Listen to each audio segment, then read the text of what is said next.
Welcome to me నేస్తం upcoming రివ్యూలోకి వెళ్ళిపోదాం. చామంతి తన మెడలో నల్ల పూసల్ని అండ్ మంగళసూత్రాన్ని వేసుకోవడానికి తను కాంపిటీషన్లో విన్ అయిన ఆ గోల్డ్ కాయిన్ని బంగారు మంగళసూత్రంగా మార్చమని ఒక సేట్జీకి ఆర్డర్ ఇస్తుంది. ఆ సేట్జీకి కాల్ చేసి, హలో సార్, నేను ఇవాళ షాప్కి వస్తున్నాను, ఆ సూత్రాలను నాకు ఇవ్వండి అని చెప్పేసరికి, అమ్మ చామంతి, నువ్వు చెప్పినట్టు నువ్వు ఆర్డర్ ఇచ్చిన నల్ల పూసలు మంగళసూత్రం రెడీ అయిపోయాయమ్మా. మా షాప్లో ఉన్న అబ్బాయికి ఇచ్చి నువ్వు చెప్పిన అడ్రస్కే మీ ఇంటికే పంపించాను అనేసరికి ఒక్కసారిగా చామంతి షాక్ అయిపోతుంది. అమ్మో, ఇప్పుడు నేను ఏం చేయాలి అని చెప్పి ఇంకా పరుగున హాల్లోకి వెళ్తుంది చామంతి. అప్పుడే జ్యువెలరీ షాప్ నుండి వచ్చిన అతనైతే, సార్, మా షాప్లో మీరు ఆర్డర్ చేసిన ఐటమ్స్ వచ్చేసారని చెప్పి ఇంకా అలా చూపిస్తూ ఉంటారు. ఒక్కసారిగా రమాదేవి షాక్ అవుతుంది. మా ఇంట్లో మీ షాప్లో ఎవరు ఆర్డర్ చేశారు, ఆయన ఏంటవి అని అడుగుతుంది. మంగళసూత్రం మేడం అనేసరికి, ఈ ఇంట్లో మంగళసూత్రం ఆర్డర్ చేసేవాళ్ళు ఎవరుంటారు, నిషా, రోజా అని చెప్పి ఇద్దరిని పిలుస్తుంది రమాదేవి. ఇటువైపు చామంతి ఏమో గడగడ వణికిపోతూ ఉంటుంది. ఇంకా అప్పుడే ప్రేమ్ కూడా చాలా అంటే చాలా షాక్ అవుతూ ఉంటాడు. ఒకవేళ ఇప్పుడు చామే ఖచ్చితంగా ఆర్డర్ చేసిందని నాకు తెలుసు, ఒకవేళ ఈ నిజం బయటపడిపోతే ఏం జరుగుతుంది అని చెప్పి చాలా అంటే చాలా టెన్షన్ పడుతూ ఉంటాడు ప్రేమ్. అయితే కరెక్ట్గా అప్పుడే, చెప్పు, మీరేనా ఆర్డర్ చేశారు అని అడుగుతుందనమాట రమాదేవి. అత్తయ్య గారు, అయినా మేమెందుకు మంగళసూత్రాన్ని ఆర్డర్ చేస్తాం, ఆల్రెడీ ఉంది కదా అని చెప్పి అంటుంది నిషా అండ్ రోజా ఇద్దరు. రోజా అయితే అంటుంది, సో నిషా ఏమో, లేదా అంటే నాకేం అవసరం, నేను అసలు చేయలేదు ఆర్డర్ అని చెప్తుంది. మరి ఎవరు చేశారు అంటే, బిల్పై నేమ్ కూడా ఉంది అని చెప్పేసరికి ఇంకా నేమ్ కరెక్ట్గా చామంతి అని చదవబోతుంటే, ఒక్క నిమిషం అని అంటాడు ప్రేమ్. ఇంకా వెంటనే అలా చంద్రిక వాళ్ళందరూ కూడా ప్రేమ్ వైపు చూస్తూ ఉంటారు. అది అది నేనే ఆర్డర్ చేశాను అని అంటాడు ప్రేమ్. ఒక్కసారిగా రమాదేవి షాక్ అయిపోతుంది. ఏంటి, నువ్వా, నువ్వెందుకు ఆర్డర్ చేసావు అని అడుగుతుంది రమాదేవి.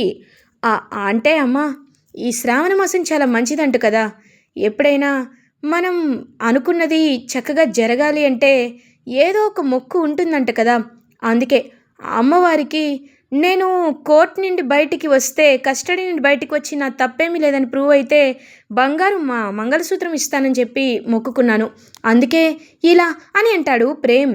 ఇంక వెంటనే అలా చూస్తూ ఉంటుందన్నమాట రమాదేవి. ఇంక చంద్రికకి ఎందుకో డౌట్ వస్తూ ఉంటుంది. చామంతి హమ్మయ్య అని అనుకుంటుంది. అవునా, అలా కూడా మొక్కుకుంటారా అని అంటుంది రోజా. ఎందుకు మొక్కుకోరు వదిన గారు, ఒక్కొక్కరు ఒక్కొక్కటి మొక్కుకుంటారు, కుంకుమ పువ్వు విషయంలో మీరెలా అనేసరికి, వామ్మో, ఈ ప్రేమ్ మర్చిపోలేదనమాట, అన్ని విషయాలు గుర్తుపెట్టుకున్నాడనమాట అని అనుకుంటుంది. అర్థమైంది అత్తయ్య గారు, ప్రేమ్ అంటున్నాడు కదా, తనకే ఇచ్చేసేయండి అని చెప్పి రోజా అక్కడి నుండి వెళ్ళిపోతుంది. ఇంకా ప్రేమ్ వెంటనే ఆ మంగళసూత్రాన్ని తీసుకొని ఇంకా అక్కడి నుండి ఆ గోల్డ్ షాప్ అతన్నైతే పంపించేస్తాడు. ఇంకా చామంతి, అమ్మయ్య, నాది కాదని తెలిసింది, కానీ ప్రేమ్ బాబు ఎందుకు అబద్ధం చెప్పారు అంటే, ప్రేమ్ బాబుకి నా మెళ్ళో తాళి గురించి నిజం తెలిసిపోయిందా, ఇంకా నేను తాళిని ఉంచుకున్నాను అని ప్రేమ్ బాబుకి నిజం తెలిసిపోయిందా అని చెప్పి చామంతి చాలా అంటే చాలా టెన్షన్ పడుతూ ఉంటుంది. అప్పుడే కరెక్ట్గా ప్రేమేమో ఆ తాళిని చూసుకుంటూ చాలా హ్యాపీగా ఫీల్ అవుతారు. చంద్రిక ఏమో, బాబు, మీరు అలా మొక్కుకున్నట్టు నాకు ఒక్క మాట కూడా చెప్పలేదని అంటారు. నేనే అనుకోలేదు చందు అని అంటారు. ఏంటి బాబు అని అంటుంది. ఏం లేదులే చందు, నేను కూడా సడన్గానే మొక్కుకున్నాను, అనుకుని మొక్కుకోలేదు, లేకపోతే నీకు చెప్పకుండా ఏదైనా చేస్తాను చందు అని అంటారు. అది కూడా నిజమే బాబు, రేపు మంచి రోజు కాబట్టి వెళ్ళి మీ మొక్కుని తీర్చుకోండి అని చెప్పి అలా ఇంకా చామంతి ప్రేమ్కైతే చెప్తుందనమాట చంద్రిక అయితే. ఇంకా అలా ప్రేమేమో చామంతి వైపు చూస్తూ, చామ్, ఎప్పటికైనా ఈ చేతిలోకి తీసుకునే తాళిని నీ మెళ్ళలోనే వేస్తాను అని అనుకున్నాను, చూసావా, ఆ అమ్మవారే నా చేతిలోకి వచ్చి ఇన్స్టెంట్గా ఈ తాళిని నేను తీసుకునేలా చేసింది. ఇప్పుడు నువ్వు ఖచ్చితంగా నా దగ్గరికి రావాల్సిందే, ఈ తాళినివ్వండి బాబు అని అడగాల్సిందే, అడిగితే ఎందుకు అని అడుగుతా, అప్పుడు నువ్వు సమాధానం నాకు చెప్పకుండా వెళ్ళలేవు కచ్చాం అని చెప్పి ప్రేమ్ పాపం ఎంతో అంటే ఎంతో హ్యాపీగా ఫీల్ అయ్యి అమ్మవారికి, అమ్మ, నిజంగా నా డబ్బులతో నేను నీకు బంగారు తాళిని చేయిస్తాను అని పాపం ఆర్డర్ పెట్టుకుంటాడనమాట ప్రేమ్ అయితే. ఇది ఇలా ఉండగా మార్నింగ్ అవుతుంది. చామంతి ఏమో, ఇప్పుడు నేను ఏం చేయాలి, ప్రేమ్ బాబు దగ్గరికి వెళ్ళి ఎలా అడగాలి, దేవుడి పైన భారం వేస్తానని చెప్పి ఇంకా అలా చామంతి అయితే ఒంటరిగా గుడికైతే బయలుదేరుతుంది. ఇంక ప్రేమేమో, ఇదేంటి, నన్నేమి అడగకుండా చామ్ హ్యాపీగా గుడికి బయలుదేరుతుంది అంటే, నేను తెలుసుకోలేననుకుంటుందా? లేకపోతే నేను అడగలేననుకుంటుందా? ఖచ్చితంగా అడుగుతాను అని చెప్పి ఇంక ప్రేమ్ అయితే తనతో పాటే వెళ్తాడనమాట వెనకాలే. ఇంక వెళ్ళి ఎంతో హ్యాపీగా ప్రేమ్ చామంతి వైపు చూస్తూ ఉంటారు. అప్పుడే ఇంక చామంతి, బాబు నిన్న ఆర్డర్ పెట్టిన తాళి నా కోసమే బాబు. ఇక్కడ పూజ చేయిస్తే మంచిదంట. కాబట్టి నా తాళి నాకు ఇచ్చేయండి బాబు అని అంటుంది. ఓ, ఇక్కడ పూజ చేస్తే చాలా మంచిదని నీకెవరు చెప్పారు చామ్ అని అంటారు. అది అందరికీ తెలిసిందే కదా బాబు, ఇవ్వండి బాబు అని చెప్పి ఇంకా అలా చామంతి అయితే పాపం తాళి ఇవ్వమని అడుగుతూ ఉంటుంది. అప్పుడే ఇంకా ప్రేమ్ అలా చూస్తూ ఉంటాడనమాట చామంతి వైపు. ఇంకా కరెక్ట్గా పంతులు గారు వచ్చి, అమ్మ చామంతి, ముహూర్త సమయానికి వచ్చావు. ఇప్పుడు పూజలో కూర్చొని నీ సుమంగళి వ్రతం చేస్తూ నీ మనసులో ఉన్న కోరికని కోరుకుంటూ ఆ నల్ల పూసల్ని మెల్లో వేసుకోమా అనేసరికి ఇంక ప్రేమే అలా తన చేత్తో హ్యాపీగా చామంతి మెల్లో నల్ల పూసలు వేస్తాడు. ఒక్కసారిగా చామంతి అలా షాక్లో ఉండిపోతుంది. ఏంటి చామ్, నాకు నిజం తెలియదు అనుకుంటున్నావా? లేకపోతే నేను గమనించలేను అనుకుంటున్నావా? నాకు తెలుసు చామ్, అంతా నాకు తెలుసు. నువ్వు నువ్వు ఈ తాళిని ఎందుకు దాచిపెడుతున్నావో అనే విషయం తప్ప నాకంతా తెలుసు చామ్. చూడు చామ్, ఈ సమాజం పేరు ప్రఖ్యాతలు, మా అమ్మ, ఈ నిష, వాళ్ళందరూ మనల్ని విడతీస్తారేమోనని నువ్వు భయపడచ్చు. కానీ ఈ చెయ్యి ఒక్కసారి పట్టుకున్నానంటే జీవితాంతం నీతోనే ఉంటాననే భరోసాని నేను నీకు ఇస్తాను చామ్. నువ్వు ఎప్పుడో నా భార్య అయిపోయావు. ఇంకొకసారి ఆ దైవం సన్నిధిలో నీ మెళ్ళో ఈ నల్ల పూసలు వేసి మళ్ళీ నిన్నొకసారి భార్యగా చేసుకోవాలి అని మనస్ఫూర్తిగా కోరుకుంటున్నాను చామ్ అని ఇంకా అలా శుభ సమయంలో శుభముహూర్తంలో ప్రేమ్ మరొకసారి చామంతి మెడలో ఆ నల్ల పూసల్ని వేస్తాడు. ఇంకా గుడిలో గంటలు అలా మ్రోగుతూ ఉంటాయి. చామంతి కళ్ళల్లో నుండి కన్నీళ్ళు వస్తూ ఉంటాయి. వెంటనే ప్రేమ్ కన్నీళ్ళని తుడిచి, చామ్, నీ కళ్ళల్లో కన్నీళ్ళు రాకూడదు. నేను ఇప్పటి నుండి మాటిస్తున్నాను. నీకు కష్టం వచ్చిన ప్రతిసారి నేను నీ పక్కన నిలబడతాను. నీ ఆనందంలో నేను ఒక భాగమవుతాను. నువ్వు బాధపడితే నేను బాధపడతాను. నువ్వు ఏడిస్తే నేను కూడా ఏడుస్తాను. నీతో పాటే నా జీవితం చామ్ అని చెప్పి ప్రేమ్ ఇంకా అలా చామంతికి మాటిచ్చేసరికి చామంతి పాపం చాలా అంటే చాలా హ్యాపీగా ఫీల్ అవుతుంది. ఇంక పంతులు గారు వచ్చి ఇద్దరిని దీర్ఘ సుమంగళి భవ అని చెప్పి ఇద్దరిని హ్యాపీగా ఆశీర్వదిస్తారు. ఇంకా ప్రేమ్ చామంతి ఇద్దరు హ్యాపీగా ఇంటికి రీచ్ అవుతారు. చామ్, ఈ విషయం ఎందుకు ఎవరికి చెప్పొద్దంటున్నావు చామ్ అని అంటారు. వద్దు బాబు, వద్దు. ఎందుకంటే రమామ్మ గారికి ఈ విషయం తెలిస్తే ఆవిడ గురించి నేను మాటల్లో చెప్పలేనని అంటుంది. చూడు చామ్, అమ్మ గురించి బాధపడుతున్నావు నాకు అర్థమైంది. కానీ ఈ విషయాన్ని ఎన్నో రోజులు దాచలేం. ఆ నిషా గురించి బయటికి తెలిసిన తర్వాత అప్పుడు మనం ఖచ్చితంగా ఈ నిజాన్ని బయట పెట్టేద్దాం చామని చెప్పి ఇంకా చాలా హ్యాపీగా ప్రేమైతే చెప్పి ఇద్దరు అలా హ్యాపీగా అక్కడి నుండి ఇంటికైతే వచ్చేస్తారు. ఇది ఇలా ఉండగా నైట్ అవుతుంది. నిషా అటు ఇటు తిరుగుతూ ఆలోచిస్తూ ఉంటుంది. డాడీకి ఎలాగో నిజం తెలిసిపోయింది. ఇకపై నేను డెలివరీ అయ్యేంత వరకు ఈ ఇంట్లోనే ఉండాలి అని డాడీ అన్నారు. సరే, ఈ ఇంట్లోనే ఉంటాను. కానీ ఈలోపు ప్రేమ్ నోటితోనే ఈ ప్రెగ్నెన్సీకి కారణం నేనే అని ఏదో ఒకలా వస్తే సరిపోతుంది. అప్పుడు నేను చాలా ప్రశాంతంగా ఉండొచ్చు. కానీ ఎలా? ప్రేమ్ ఒప్పుకునే టైప్ కాదే. ఎలాగొకలా ప్రేమ్ని మాయ చేయాలి, ఏం చేయాలి అని ఆలోచిస్తూ ఉంటుందన్నమాట. అలా నిషా అయితే ఇంకా కరెక్ట్గా అప్పుడే అక్కడికి రమాదేవి వస్తుంది. ఇంకా రమాదేవి వచ్చి అటు ఇటు ఆలోచిస్తూ ఉంటే చంద్రిక ఏమో ఇంకా అన్నీ మొత్తం ఫ్లవర్స్ అన్నీ రెడీ చేసుకొని ఇంకా మొత్తం అన్నిటికీ రెడీ చేస్తూ ఉంటుంది. అప్పుడే హర్షవర్ధన్, చంద్రిక ఏంటి రేపేదైనా స్పెషలా, ఇంత హడావిడి చేస్తున్నావు అని అడుగుతారు. అవునాయ్ గారు, రేపు శ్రావణ శుక్రవారం కదా, అందుకే మన ఆచార సాంప్రదాయాల ప్రకారం రేపు వరలక్ష్మి వ్రతాన్ని మన ఇంట్లో జరిపించుకుంటున్నామని అనేసరికి, అవునా, ఈ విషయాన్ని ఇంత లేటుగా చెప్తావేంటి చంద్రిక? రమా, నీకు అసలు ఈ విషయం గుర్తుందా అని అంటారు. ఏముంది హర్ష, ఎప్పుడు చంద్రికనే కదా చూసుకుంటుంది, అందుకే మర్చిపోయాను అని అంటారు. ఇది ఒక మనిషి సౌభాగ్యానికి సంబంధించిన విషయం, ఇలాంటివి గుర్తుపెట్టుకోవాలి రమా. చంద్రిక చూడు ఎంత బాగా గుర్తుపెట్టుకుందో అని కావాలని అంటారు. ఇంకా రమాదేవికి చాలా కోపం వచ్చి అక్కడి నుండి అయితే వెళ్ళిపోతుంది. అప్పుడే ఇంకా చంద్రిక హర్షవర్ధన్ దగ్గరికి వచ్చి, ఎందుకు అయ్యగారు, ఎందుకు ఆవిడకి కోపం తెప్పిస్తున్నారు అని అంటారు. కోపం తెప్పించడం కాదు చంద్రిక, నేను మాట్లాడేది నిజమే కదా, తనకి ఈ విషయం కొంచెమైనా గుర్తుండాలి కదా అని అంటారు. ఇంక వెంటనే అలా చంద్రిక ఏమో, అయ్యగారు ఇప్పుడు ముహూర్తం చాలా మంచిదంట, భర్త పాదాలకి నమస్కారం చేసుకుంటే అంతా మంచే జరుగుతుంది అంటారు. కాబట్టి అని చెప్పి ఇంకా అలా హర్షవర్ధన్ దగ్గర బ్లెస్సింగ్స్ తీసుకుంటుంది హ్యాపీగా చంద్రిక. అప్పుడే కరెక్ట్గా లాన్లోకి వచ్చిన రోజా ఏమో హర్షవర్ధన్ బ్లెస్సింగ్స్ని చంద్రిక తీసుకోవడం చూసి ఒక్కసారిగా షాక్ అవుతుంది. ఇదేంటి, ఎప్పుడూ లేనిది ఈవిడిలా బ్లెస్సింగ్స్ తీసుకుంటుంది, అసలు ఏంటి ఈవిడ? ఈ ఇంటికి చాలా లాయల్గా ఉంటుంది. ఏ పని వాళ్ళకైనా లాయల్టీ విషయంలో కొంచెమైనా లిమిట్ ఉంటుంది.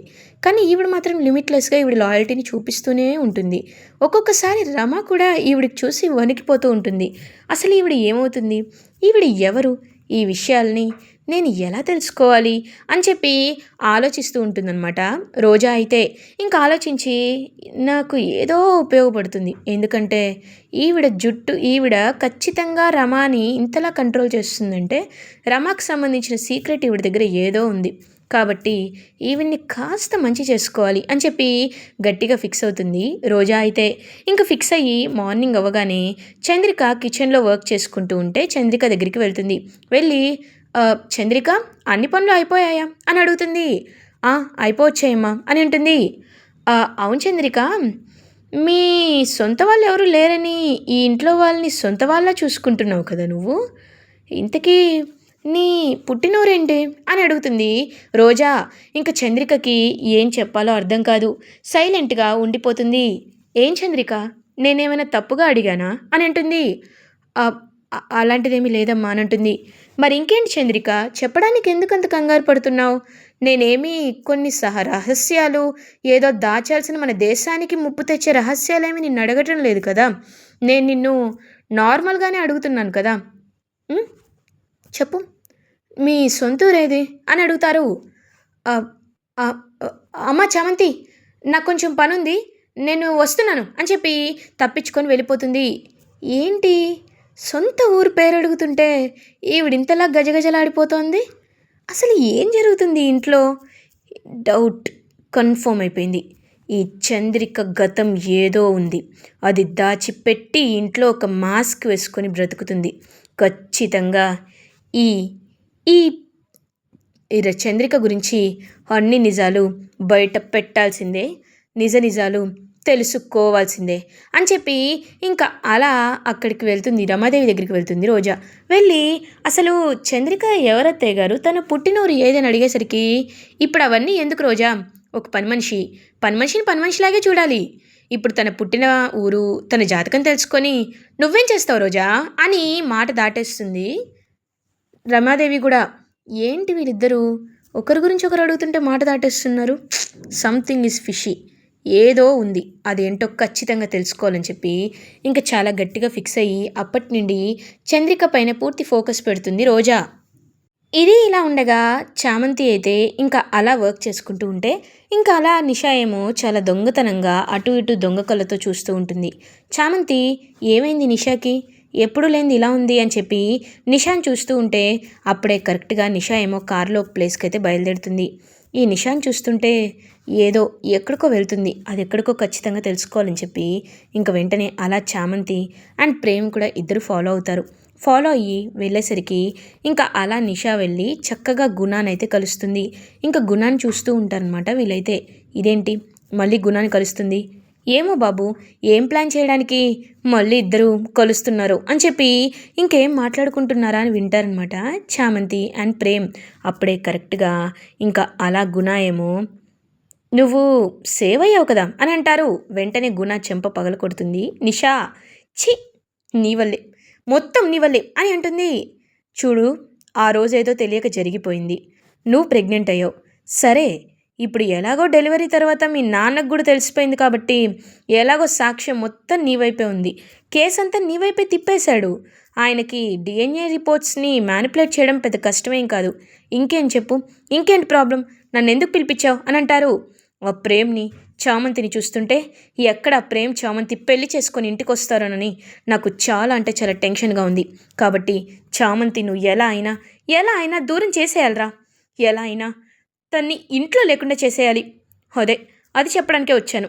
ఒకవేళ ఇంట్లో నీ టాపిక్ మాట్లాడితే ఎక్కడ మళ్ళీ గోడకి చెవులుంటాయోనని, మళ్ళీ మాట్లాడితే ఏమంటారోననే వచ్చేసాను. చెప్పు, నువ్వు ఖచ్చితంగా నా మాట వింటావు కదా ఆ చామంతిని పైకి పంపించేస్తావు కదా అని అంటారు. ఖచ్చితంగా నీ లైఫ్లో ఆ చామంతినే లేకుండా చేస్తాను. నువ్వేం కంగారు పడద్దు. ఫ్యూచర్లో నీకు పుట్టే బాబుకి ఏ పేరు పెట్టుకోవాలో ఆలోచిస్తూ కూల్గా ఉండు. డిఎన్ఏ రిపోర్ట్స్ ఎలాగో మీ డాడీ చెప్పినట్టు అనుకూలంగానే వస్తాయి కాబట్టి ఇంక నువ్వేం కంగారు పడక్కర్లేదు అని చెప్పి ఇంకా అలా గుణ చెప్తూ ఉంటే ఒక్కసారిగా ఆ మాటలు విని ప్రేమ్ అండ్ చామ్ ఇద్దరు షాక్లో ఉండిపోతారు. అంటే గుణాన అసలైన నిషా ప్రెగ్నెన్సీకి కారణం, కానీ ప్రేమ్పై ఇదంతా నెట్టేస్తున్నారు అనే అతి పెద్ద నిజాన్ని తెలుసుకొని ఇంకా వెంటనే గుణ దగ్గరికి వెళ్ళి గుణ కాలర్ పట్టుకొని టప్ప టప్ప టప్ప గుణాన్ని బాగా కొడతాడనమాట ప్రేమ్ అయితే. ఇంకా గుణాన్ని కొట్టి కొట్టి ఛీ నీచుడా, నీ వల్ల నా జీవితం నాశనం అయ్యేది కదరా అని చెప్పి ఇంకా అలా వాడిని బరబరా ఈడ్చుకొని వెళ్ళి అందరి ముందు పెడతాడనమాట ప్రేమ్. నేను జరిగింది నువ్వు చెప్పలేదో నిన్ను చంపేస్తాను చెప్పరా మర్యాదగా అని చెప్పి ఇంకా నిషాని గుణాన్ని పట్టుకొని బెదిరించేసరికి ఇంకా ప్రేమ్ ఎక్కడ నిజంగా చంపేస్తాడోనని నిజాన్ని హర్షవర్ధన్ అండ్ అందరి ముందు రమాదేవి అండ్ ఫ్యామిలీ ముందు బయట పెడతారనమాట ప్రేమ్. ఇంకా అలా ప్రేమ్ బయట పెట్టేసరికి ఒక్కసారిగా గుణ చెప్పిన నిజం విని ఇంకా హర్షవర్ధన్కి చాలా అసహ్యం వేస్తుంది. అసహ్యం వేసి ఛీ ఇలా జరుగుతుందని నేను కల్లో కూడా అనుకోలేదు. అయినా నిషా వాళ్ళ నాన్న కూడా నిజం తెలిసి ఇలా మ్యానిపులేట్ చేస్తాడని అస్సలు అనుకోలేదని చెప్పి ఇంకా అలా నిషాకి గుణాకి పెళ్లి చేయాలని ఫిక్స్ అవుతారు. ఇలా ఎపిసోడ్ ఎండ్ అవుతుంది. ఫర్దర్ ఎపిసోడ్ రివ్యూస్ ముందుగా మీకు కావాలి అనుకుంటే మా ఛానల్ని సబ్స్క్రైబ్ చేసుకోండి. Thanks for watching.